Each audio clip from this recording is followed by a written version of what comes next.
Hey everybody, Melissa Bohr-Jacobson, your confident singing, speaking, and life coach, here today with a secret to confident singing tip. And today I'm going to ask you to stay to the end of the video because I'm going to be giving something away. If you stay to the end of the video and you comment below, whether you're watching this live, and if you are watching this live, please give me a heart and let me know you're in here watching. Give me a quick heart or a like. Say hi in the comments and let me know that you're watching today because I have a really important topic today. And the topic of today is, do you want to sing with confidence, but you don't like how your voice sounds? I hear this complaint from a lot of my students, and as many of you know, I have been a confident singing, audition, and speaking coach for about 25 years. So I've worked with a lot of singers, and my singers, people that work with me, the one thing that they always walk out of my studio with and into their lives is tremendous amount of improved confidence, not only in their singing, their speaking, their auditioning, but just in their lives in general. And that's why I call myself a confident singing, audition, and speaking and life coach. I do all these different things. The most important thing that I do is help people be more confident. So, as I mentioned before, today's topic is how to sing with confidence even if you don't like how your voice sounds.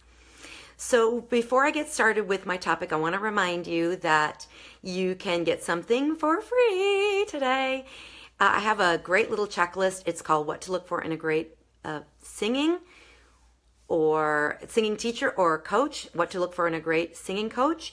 Just put a comment below if you're interested in getting that free checklist. And you can look above in the description to this video and you'll see also see a link to that checklist. So go ahead and grab that free checklist and stay to the end of this video today because I am giving away something very valuable for free, but you have to stay to the end of the video to get a chance to win it. So let's get on with the topic at hand, which, if you're just joining me, again, my name is Melissa Bohr-Jacobson. I am a confident singing, audition, speaking, and life coach. I help people sing, speak, audition, and live with confidence. And we're talking today about what to do if you want to sing with confidence. And of course, that's what we all want. We want to be confident. We want to sing because we love to sing, or we need to sing, or we make our living singing. We want to do it with real confidence. And one of the secrets to singing confidently, even if you don't like the sound of your own voice, we're going to talk about that right now. So I want to tell you that most people, including me, do not like the sound of their own voice. This is a really normal thing. I hear it from my clients all the time. And I want to tell you a quick little story. As a matter of fact, when I was young, very young, I was living in Israel, actually. I was living on a kibbutz, and I was very young, and I was invited to sing on a Friday night. And I did. Little did I know, this was, like 25, 30 years ago, little did I know they were recording my performance that night. And a couple days later, I was in the dining hall and some music, I was eating breakfast or whatever, and some music came on and I heard this singer and I said, "Oh my gosh, this singer is great. Who is that?" And they were laughing. The people around me were laughing. I couldn't figure out what the joke was. Why is this so funny? They kept laughing and they said, "Don't you know who that is?" I'm like, "No, I've never heard this singer. Who is it? I like her. I kind of like her voice."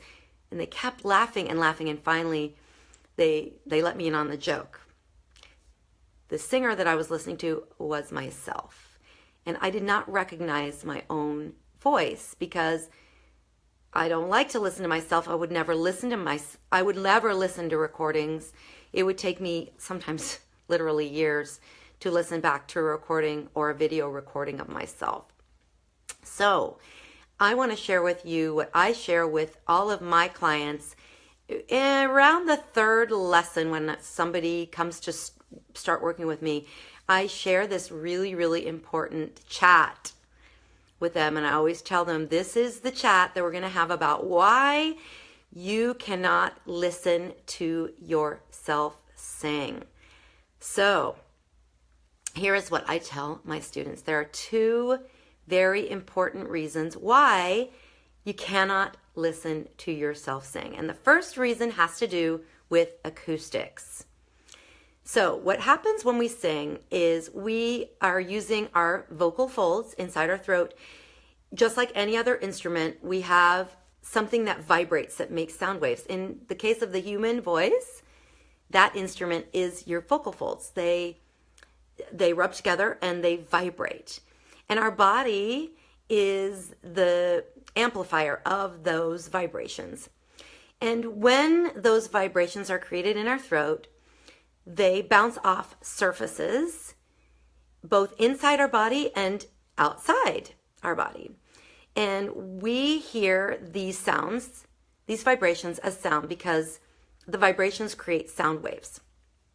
Some of those sound waves bounce off the surfaces inside your body and go through your inner ear up to your brain and register in your brain as sound or pitch.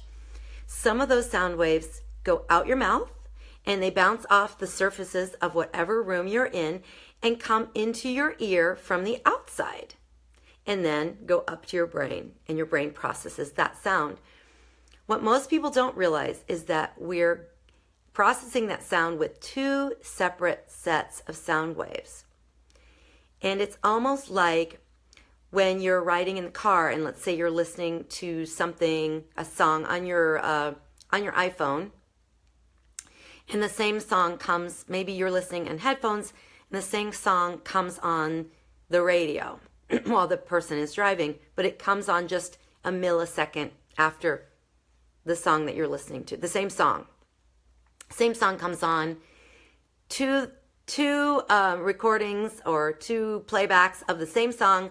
One is happening slightly later than the other, and we hear this really dissonant, distorted sound. And that's what we hear when we listen to ourselves sing from the inside. We're listening to ourselves. We're actually hearing two sets of sound waves that are very, very distorted. We don't hear it as a distortion because we don't know any better. That's all we've ever known. That's all we've ever heard of our own voice when we're listening to ourselves from the inside. I guess you could use the example of a blind person who was blind from birth, does not know the experience of sight. So we do not know the difference between, we do not recognize what we hear from the inside as a distortion, because that's all we've ever heard is a distorted sound that is created by two sets of sound waves entering our brain, not quite at the same time. So what we're hearing when we listen to ourselves sing is a distortion. So I ask you, can we rely on a distortion to know if we are sounding good, if our voice is good? Can we rely? Is a distortion a reliable way to judge whether or not our voice sounds good? The answer is obviously going to be no, right? We can't rely on a distortion to tell us if we sound good or not. So that's the first reason. If you are listening to yourself sing and you're deciding whether or not your voice is good, you're making your decision based on a distortion. So that's the first reason. Listening to yourself sing is not a good way to know or to feel confident that you have a good voice or that your voice sounds good, or to decide whether or not you like how your voice sounds. So that's reason number one. Reason number two, why we cannot use listening to our own voice to help us be more confident as singers, why we should not be listening to ourselves sing. Reason number two is singing is a creative process. Our brain you the part of our brain that does singing is the part of our brain that does a lot of other creative processes. For example, dancing. If you've ever tried to do a dance step, learn a dance step, and you've tried to think your way through a dance step, you probably know what happens. You're going to mess up. And this is what I use this example with my students, and they always describe it that same way. So when you're doing a creative process, you can't think or analyze.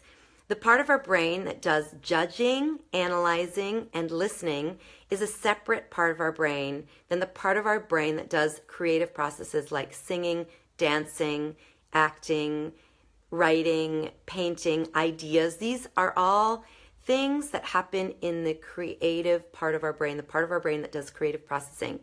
Things like math problems or analyzing something or judging happen in a part of our brain that does analytical processing or thinking. We cannot do these things simultaneously.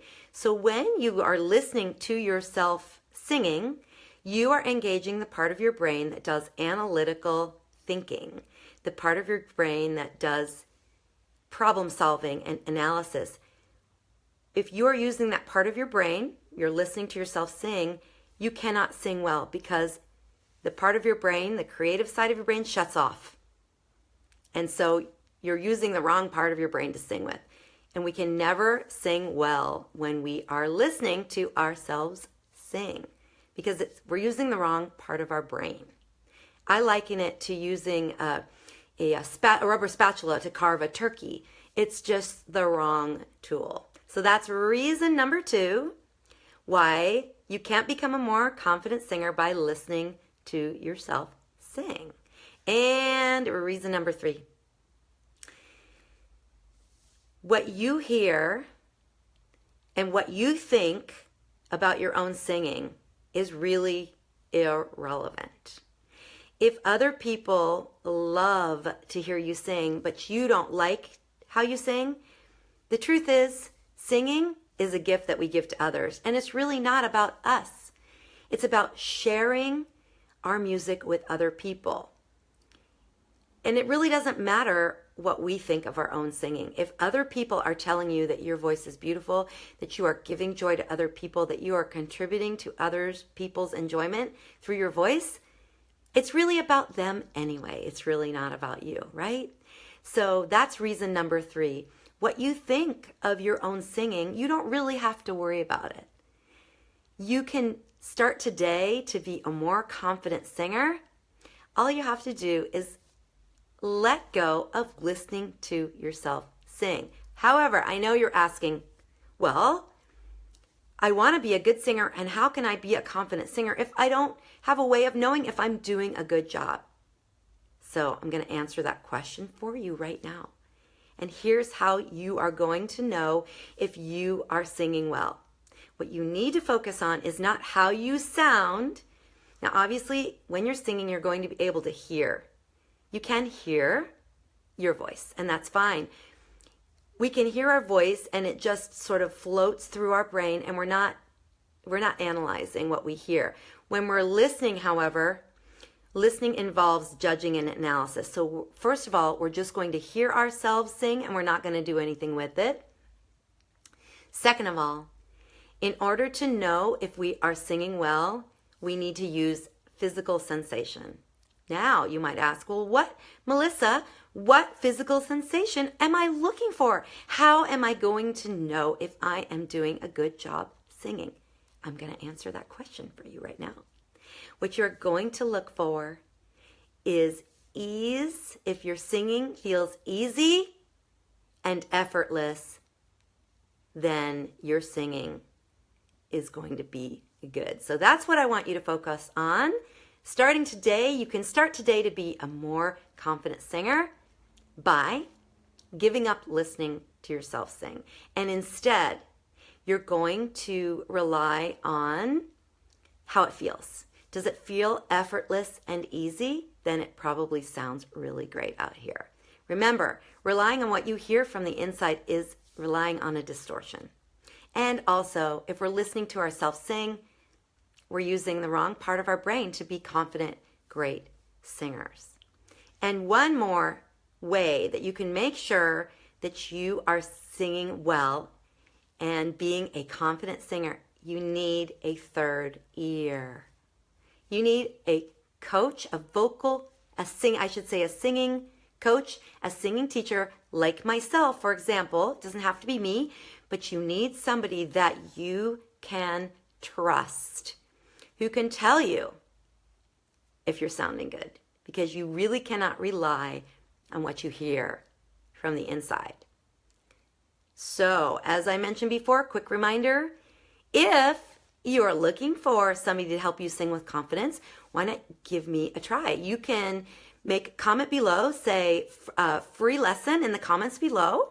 If you would like a chance to have a free 1 hour Skype or FaceTime singing lesson with me, I want you to put in the comments below, free lesson, and I'm going to send you a link. I'm going to message you a link to be entered into a drawing for a free lesson, free 1 hour lesson with me.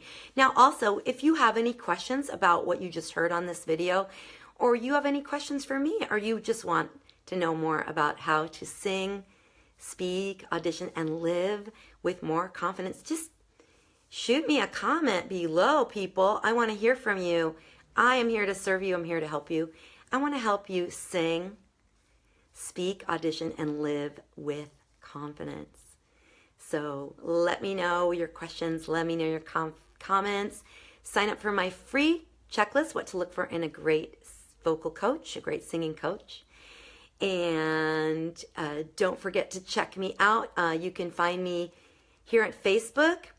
You can find me, Melissa Boer Jacobson. You can find me on YouTube, Instagram, LinkedIn. Where else can you find me? Alignable. I look forward to hearing you, and I really look forward to helping you sing, speak, audition, and live with more confidence. Hey guys, thanks for listening.